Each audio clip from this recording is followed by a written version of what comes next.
a sapling from the holy Bodhi tree in the Rashtrapati Bhavan premises today. Earlier too, in November 2017, I had obtained a sapling from the Mahabodhi tree and planted it in a garden at Rashtrapati Bhavan. That 6-inch sapling now stands 6 feet tall. The sapling I planted today will also grow to become a tree. These trees will remain in Rashtrapati Bhavan as lasting symbols of the Buddha's expansive and compassionate worldview. I heard the chanting of the Mangal Gatha while planting the sapling. That invocation for the blessings of the Buddha has a very reassuring refrain which says, Tam Tejasa Bhavatu Te Jai Mangalani. It means, through that power of the Buddha, may there be auspicious victories for you. The world needs the power of the Buddha in the form of love, compassion, non-violence, and healing to conquer the forces of violence, disease, conflict, and poverty. Ladies and gentlemen, I am happy to note that today's event is also being held at the Moolagandha Kuti Vihar, the holy site of Buddha's first teaching, the Dharma Chakra Pravartan Sutra. I commend the initiative of the International Buddhist Confederation for organizing this event today. I appreciate the efforts of the Ministry of Culture and Tourism led by Mr. G. Kishan Reddy for supporting this global event. I have been told that the Mahabodhi Society of India and the Indian Council for Cultural Relations are also partners in the efforts for celebrating this day internationally. They deserve special praise for their contribution to this major event. I believe that the appeal of Buddhism goes much beyond the nearly 550 million formally ardent followers of the faith.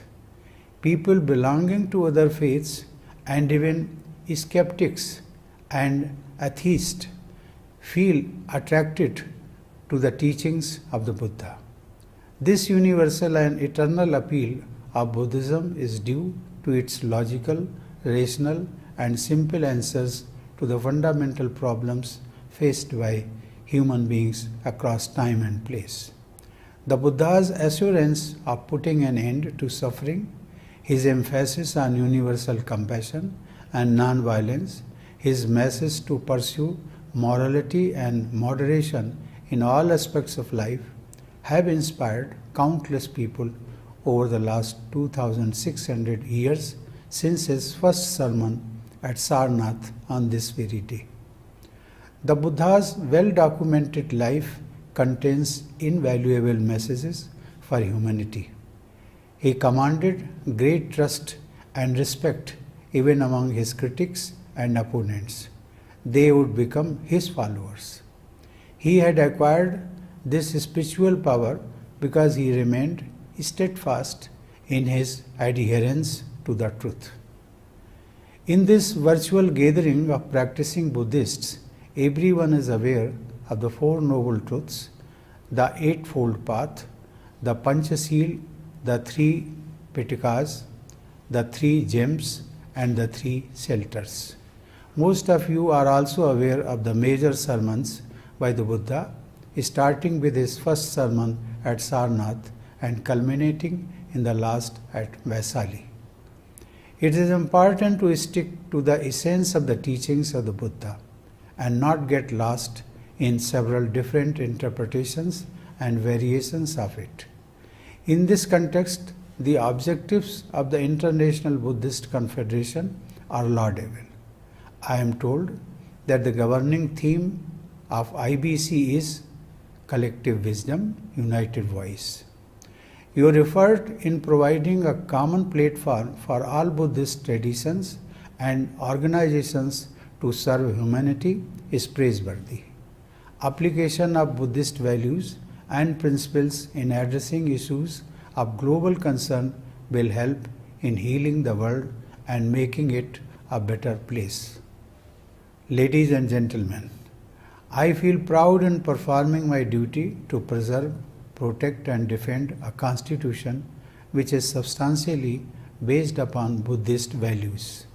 I am proud to share with this virtual gathering that behind the seat of the Speaker of the Lok Sabha, the popularly elected House of the Indian Parliament, are displayed the words Dharma Chakra Pravartanaya. This visible reminder of the ideals of the Dharma Chakra Pravartan Sutra inspires our members of Parliament to follow the spirit of the first sermon of the Buddha. The Dharma Chakra is depicted at the center of our national flag. India's national emblem is also taken from the Sarnath lion capital of the Asokan pillar. It can be said that the national symbols of the Republic of India always remind everyone of the Buddha's Dharma Chakra Pravartan Sutra at Sarnath. The chief architect of the Constitution of India, Baba Saheb Dr. Bhimrao Ambedkar, ensured that the Buddhist principles of equality, justice, fraternity, peace and harmony found expression in the governance of the Republic of India. As we know, Baba Saheb was an authority on the life and teachings of the Buddha. Dear friends, reeling under the impact of COVID-19, the world, more than ever before, needs the healing touch of compassion, kindness, and selflessness. These universal values propagated by Buddhism need to be adopted by all in their thoughts and actions. I hope today's world gets inspired by the Buddha's infinite compassion and resolves to overcome all sources of human suffering. I pray that human society follows the ideals of the Buddha and works to make our planet a more hospitable habitat. I convey my warm greetings to all of you on this very auspicious occasion. Thank you. Jai Hind. तो अभी आप राष्ट्रपति रामनाथ कोविंद को सुन रहे थे। आज आषाढ़ पूर्णिमा और आज ही के दिन धम्म चक्र दिवस भी मनाया जा रहा है और इसी मौके पर राष्ट्रपति रामनाथ कोविंद देश को संबोधित कर रहे थे, अपना संदेश दे रहे थे। बहुत ही महत्वपूर्ण बातें कही राष्ट्रपति ने। उन्होंने कहा कि जिस तरह से आज जब वो राष्ट्रपति भवन में बोधि वृक्ष का रोपण कर रहे थे उस वक्त